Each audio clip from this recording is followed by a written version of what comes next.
Hello, my friend, and welcome to the Wealthy Coach Podcast. I'm your host, Kendra Perry. Excited to be with you here today and very excited to talk about today's topic, which are my coaching industry predictions for 2025 and how you cannot fall behind. Because there's a lot of big things happening right now in the online coaching space, in the post COVID world, with the whole thing with AI. Like there's a lot of things that are going to be changing, and I want to make sure that you don't fall behind in 2025. So I have 5 different predictions. A few of them I'm 100% about, the other ones I'm not sure, but I'm hoping that these will help give you a little bit of clarity on what you need to focus on and how you need to level up going into 2025. Now, the first one is the integration of AI. And I mean, this isn't like, mind blowing or anything. I think we all know this. Like AI kind of came very suddenly, and now it's like, oh my God. Now, there are so many different types of platforms using AI that you can utilize in your business. And the big way that this is going to help us, because I don't think AI is going to replace us as coaches, right? You can, of course, ask ChatGPT lots of things, but ChatGPT isn't always right. And really, people are always going to want to interact with real life humans and have that human touch. I don't think people are ever going to want to get all their information or their emotional support from AI. I mean, maybe some people will, but I think in our space, there's always going to be a place for real life interaction with a coach. So that's the good news. But where AI is really going to start playing a role in the coaching industry is how you utilize it to actually run your coaching industry or your coaching business, not your coaching industry, your coaching business. And it can save you a ton of time. So I believe that if you don't start integrating AI into your business, you're going to fall behind because you are going to just be wasting so much time, right? I'm going to give you an example. So I lovingly call ChatGPT my life coach because I don't even Google things anymore. I just ask ChatGPT. And yes, I understand that ChatGPT is not always right. You have to fact check, especially if you're doing something like, research. You're getting it to research certain studies and that sort of thing. Like, yeah, you do want to fact check. You don't want to take it for absolutely everything it says, but it's a great way to save lots of time. So, as an example, I have been trying to figure out what I want to do for November next year. And honestly, I say this every year. November is the only month where I live that kind of sucks. It's like dark, it's wet, it's rainy, like biking season's over, but there's not enough snow for skiing. And it's just kind of like a dark, gloomy month. And honestly, the only month I don't like where I live. And every year I'm like, I'm never doing November again. And then I find myself doing November again. And, I think a big part of that is because where I live, it's not very easy to travel, right? We don't just have an airport within an hour. It's about a 3-hour drive to the nearest airport. That's Spokane, Washington. So we have to cross the border. And for Canadian airports, it's a minimum of, I think, 5 hours, 3.5 hours, that sort of thing. So to go somewhere hot in November, you have to kind of go far. You have to get on a plane. You have to go to Mexico. You have to go to Central America. Like maybe you could do California.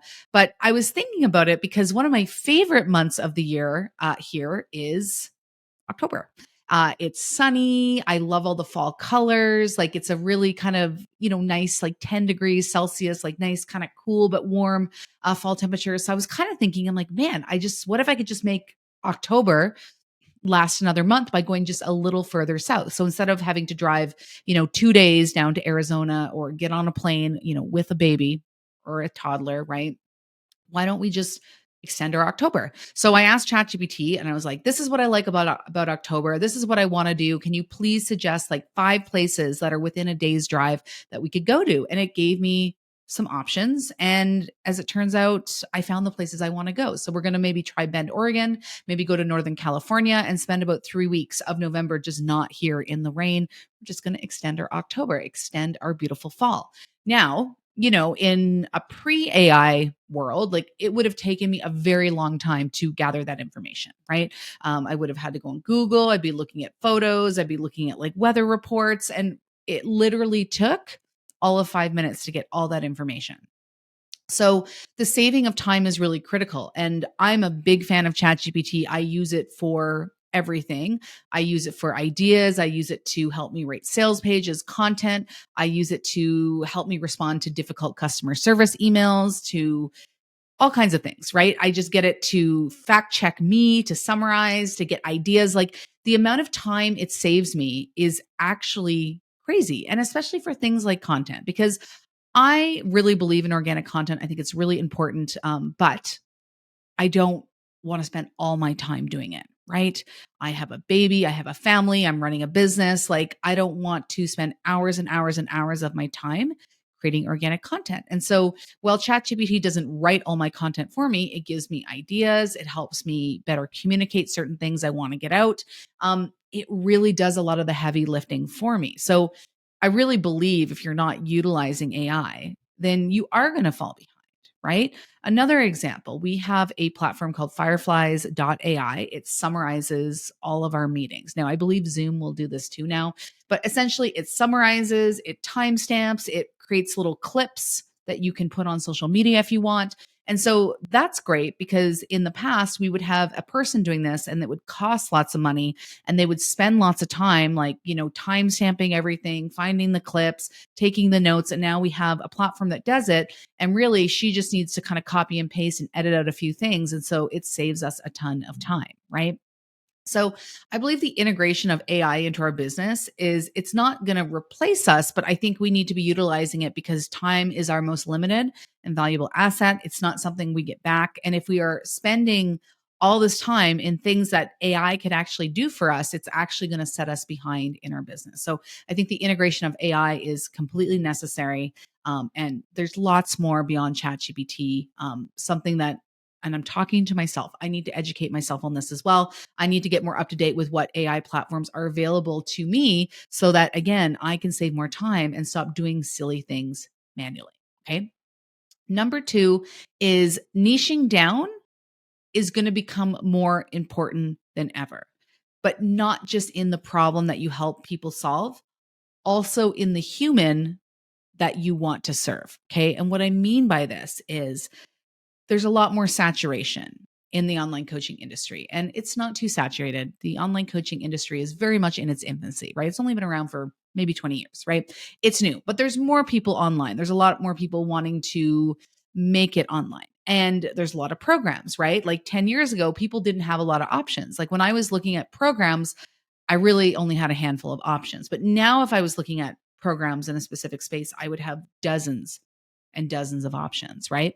So your people are shopping around. And what that means is they don't need to choose a program that they don't feel like is specifically made for them. Okay.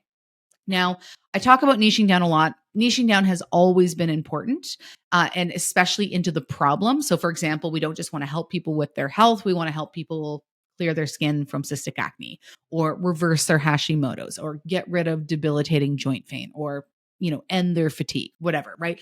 The problem is really important, but I really believe what's going to make your program do even better and be the kind of no brainer option is when you develop that program for a specific person in mind. And what I mean by this, if we're talking about, let's say, fatigue, okay, I could just make a fatigue program and that could help all kinds of people. But what if I made a fatigue program for new moms? And the messaging was all towards new moms who have babies who are tired, right? They have a very specific schedule, right? That all new moms can generally relate to, especially if they're on mat leave and they're at home, right?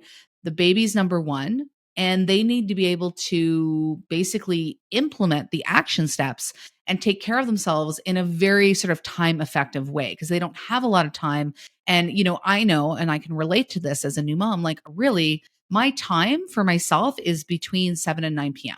I go to bed early, right? My baby still does 1 or 2 night feedings. So I go to bed early and I have 7 to 9. So if I can't do what I need to do within that time period, it's probably not going to get done, right? Like, yes, I have a little bit of time with naps, but naps occasionally can be hit or miss. They're not always super consistent. So, yes, I can get a little bit done there. Maybe I can do a little bit of food prep or whatever. But mostly, like, it's that 7 to 9 p.m. at night. So, I wouldn't be able to do a program that required more of my time because it's just not my priority because I have to focus on the baby. Even like the baby's the priority. There's no way around that, right? So if I'm going to commit to something, I need to be able to do it in those hours. So if there was a program that was marketed to me that was fatigue for new moms, and I'm going to show you how to double your energy, um, in just 30 minutes a day or something like that. Like that would appeal to me versus just a fatigue program that asks me to do all these things that I just feel like isn't made for me because it's not taking into account the limited amount of time I have, right? Now, you don't want to niche down too far, right? We don't want to go for and there's a bit of a caveat to this. So, for example, if we're dealing with a health condition that is relatively rare, then we probably don't want to niche too far down into the human. An example would be like multiple sclerosis. I have a student right now who does hives, chronic hives, right? Like so when we look at the stats on that, we're like, okay, it's not like a crazy amount of people. So we probably don't want to go too niched.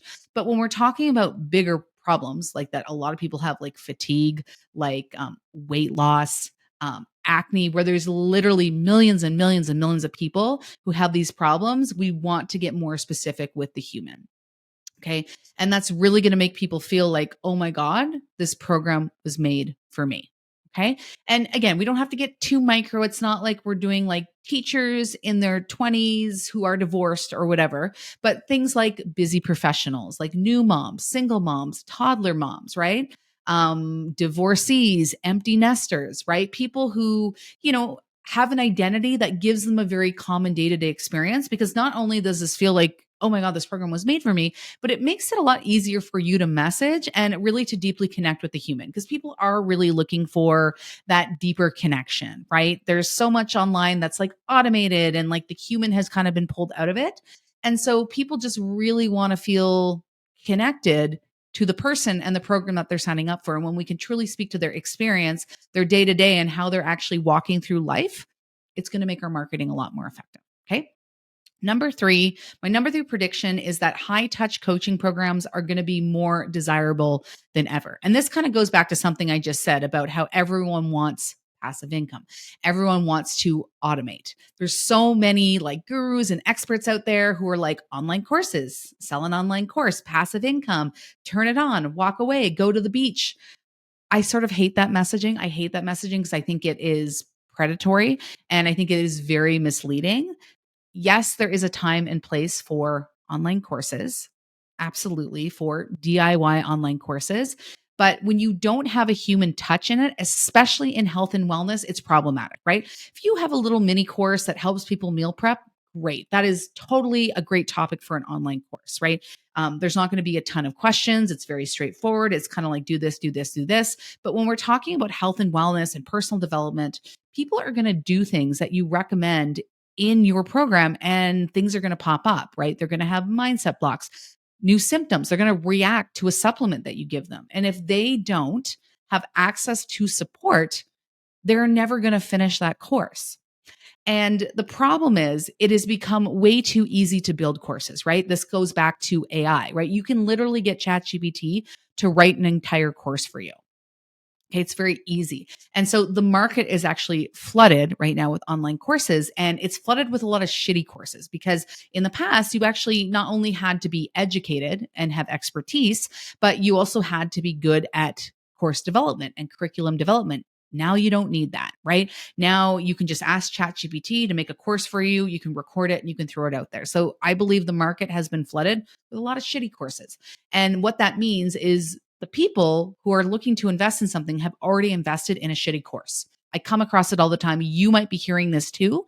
I worked with this other practitioner. I spent $2,000 and I didn't get results. And like, I feel worse or something like that. Or I bought this course and it just wasn't what I thought. Or the person didn't live up to their promises or whatever, right?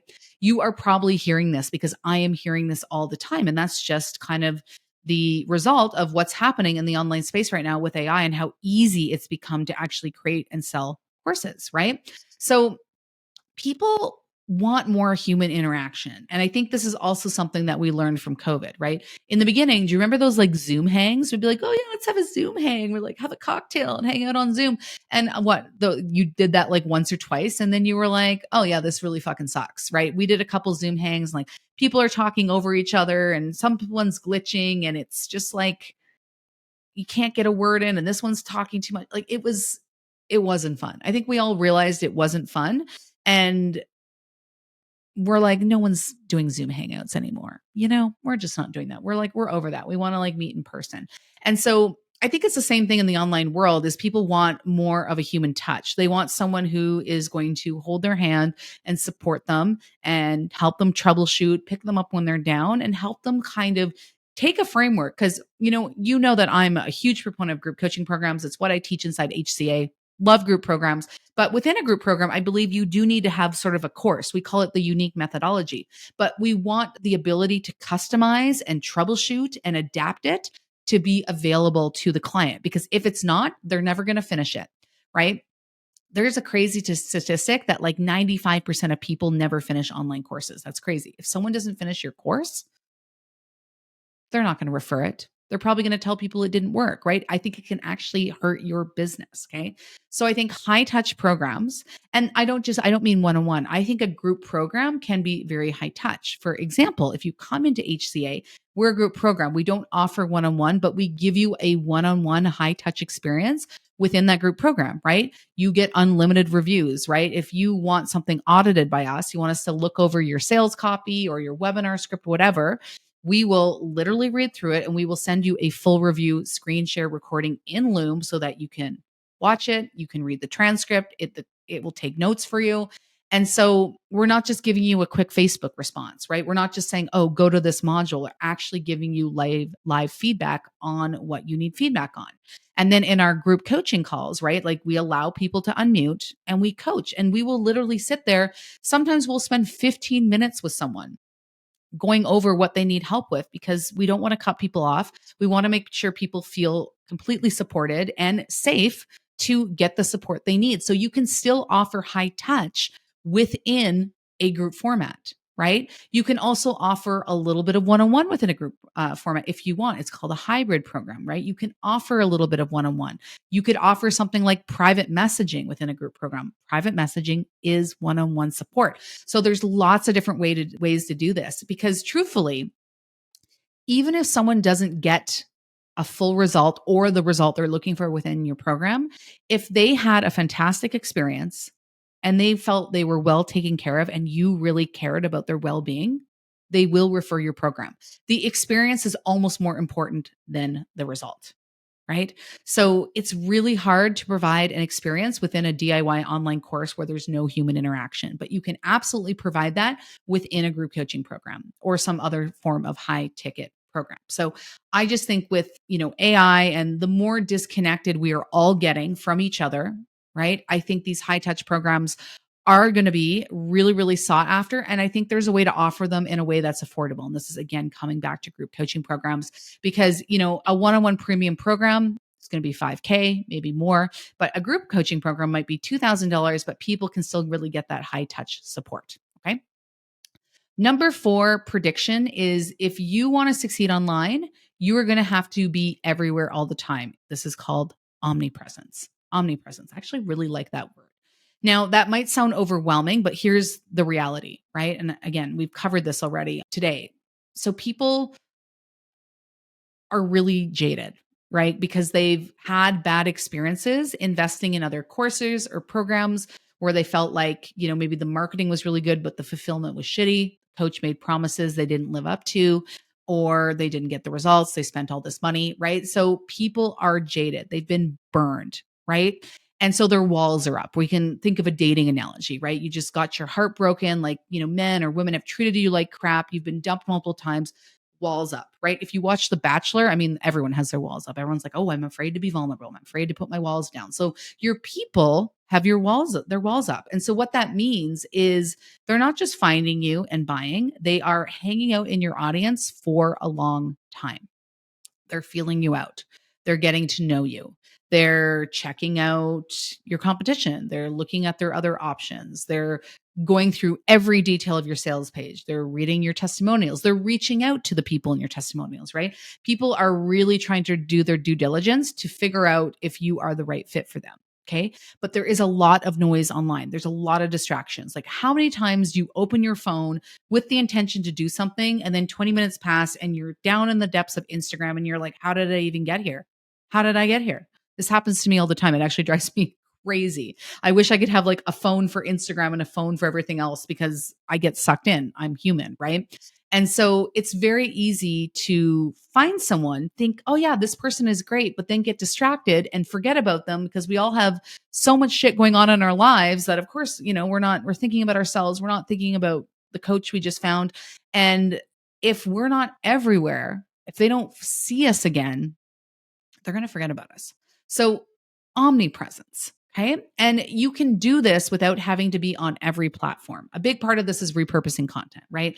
And, I could be better at this too. But if you make Instagram reels, you might as well throw them on TikTok. Now, I'm not on TikTok. I kind of hate TikTok. I'm a bit weirded out by TikTok and the Chinese government. And I know you could make some arguments. Well, isn't Instagram creepy too? Yes.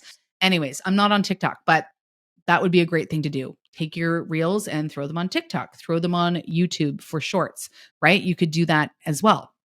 And so being kind of everywhere so that when people find, they see you on Instagram and they go on YouTube and they're like, oh, I see you again. Another way to do this is with retargeting ads, right? And retargeting ads just continually retargets the people in your audience. And you don't have to necessarily retarget them with something promotional or even lead generation campaigns, but it could just be like some of your best content. You constantly show them your content again, show them your content again. This is something that you can do with Facebook ads, and retargeting in this way is actually really inexpensive, right? So then we don't have to do all the legwork of trying to be everywhere. We can actually just keep showing them our content, right? We made a post, we think it's really good. Well, let's re-show that to all of our audiences. Yeah. I just released a podcast episode. Well, why don't we run an ad and show that to all my audiences, right? I can target people on Instagram and Facebook. I can target my email list. I can target my website traffic. So there's a way to do this strategically with paid ads, and it's very inexpensive, but it's a way that you can kind of be everywhere all the time, right? So if you've been in business a little while and you're just on Instagram, it's probably time to expand. Maybe it's time to start a podcast. Maybe it's time to start a YouTube channel, that sort of thing, right? Because we can't just be creating one type of content and expect that to work, because we need to keep in people's minds, because there is so much noise, there's so much distraction, and people are going to forget about you. So what this means is you need to be really, really dedicated to content creation. And I know you're probably just took your phone and threw it against the wall and you're like, fuck you, Kendra, I hate content. And I get it. This is a big pain point. Content creation, it's a lot of work. And what I notice is a lot of coaches just hate it. They don't want to do it. It's exhausting, but this is the reality of an online business, and it is not going to change. So you got to suck it up and find a way to like content, or at least streamline the process, right? So I've really streamlined my process. When I make content, I'm literally creating the content, but the design, the posting, the captioning, all that stuff, someone else does for me. Okay. I don't do it myself. So creating content is actually pretty streamlined for me. So for example, with this podcast recording, I'm recording it. Yes, it's me. I scripted it. I recorded it. But then my tech VA is going to create the promotional graphics. She's going to create the show notes. She's going to post it on my website. She's going to post it on Spotify, Apple Podcasts. We're now taking videos. We're putting them on YouTube. So there is a whole process that happens that I don't actually have to do. So there's a way that you can streamline your content so that it is not overwhelming. But the reality is, if you want a successful online business, you have to be really consistent with content. You have to make a lot of it, and you have to be good at it. So it is a skill that you need to dedicate yourself to learning. Okay. If you don't like that, you can have a brick and mortar business, right? But that means less freedom and less income. So this is the trade-off. We can have more freedom, unlimited income ceiling. We can help so many more people in the online world, but we don't just get that for free. We don't just get that without putting the work in, and the work in is the content. Okay. The final thing I want to discuss as one of my predictions for 2025, and this was actually inspired by Emily Hirsch. So shout out to Emily. She is one of my original mentors. I was in her membership. It was called the Funnel Playground, and it was back in, I don't even know, it was like 2018. No, actually, I think it was 2017, because I believe I joined when I was in New Zealand and hating my life. Yes, I hated my life in New Zealand, but that's a story for another day. But Emily had this membership, and she has a podcast. I can't remember. I believe it's called the Embodied Marketing Podcast, something like that. It's a good podcast. And she has a Facebook ads and marketing agency. I was listening to her podcast the other day, And she's someone who always talks about how templated marketing doesn't work. And I tend to agree with that. But what she mentioned on the podcast, I thought was really interesting. She said that she'd been served an ad from Russell Brunson. And if you're not familiar with Russell, he's the owner of ClickFunnels. He's like one of the original bro marketers. I actually learned a lot from him. Like I used to be a member of ClickFunnels. I read all his books. Like a lot of the early stuff that I did in business was actually stuff I learned from him. Okay. And he's actually like the father of templated marketing. You may or may not be familiar with the perfect webinar script. This is like this webinar script that's literally like, say this, do this, use this slide, this.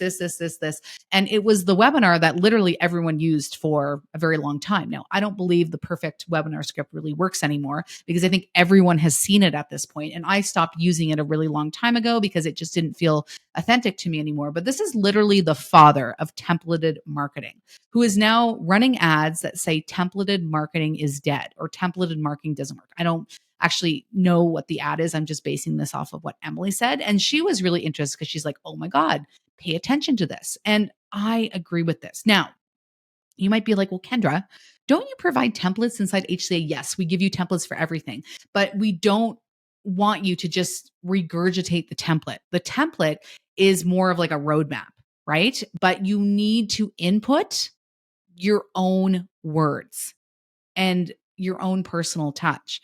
And this is why in HCA, we focus so hard on messaging, not only how to speak to your human, but your brand personality, how to kind of speak like yourself and how to kind of translate your in-person personality into this online persona, because people want humans. And so I think these templates now where you just plug and play the template and you don't make any changes, you don't make it your own, you don't use your own words, it is not going to work. What is going to work in 2025, and this one I am 100%, I 100% believe this will be true, is we really need to infuse our personality and our sort of quirkiness, our sense of humor, the things that make us us. This needs to come across in all your marketing. It's really, really important. And this is something we do inside HCA because people don't like the templated stuff. It's so obvious that it's a template, even in the B2C market. Like it's obvious. People have seen it before. People just want real, authentic you. And so, for example, this is a big part of what I ended up doing with my webinar. Webinars work. I just want to say that webinars still work. And I teach webinars inside HCA, but I really want my students to make the webinar their own. Okay. And I was running webinars for years and I was getting good results, but I wasn't really able to hit the next level with them. And so ultimately what I did is I took my webinar, I deconstructed it, and I turned it into more of like an interactive workshop. And then I turned it into a 3-day interactive challenge. And that literally threw my business like into, I was going to say into the rockets, but like that doesn't make sense. Into the stars. I don't know. This is not working. This is not what I'm trying to say, but basically it exploded my business. And I believe a big part of that was I took something that I felt like wasn't fully showcasing my personality. And I made it more interactive and I added in more coaching and more options for people to get to know me and understand my personality, hear my story and actually interact with me. And that made all the difference with my audience. So I believe we want to, templates are great because you can't just say, hey, make a webinar, right? Like, what are you actually going to do with that? You can't just like make a webinar. Like when I just did, because I did this, I just made a webinar and it didn't really work, right? I was just like, oh, I'm just going to make a webinar and I'll have a few points and whatever.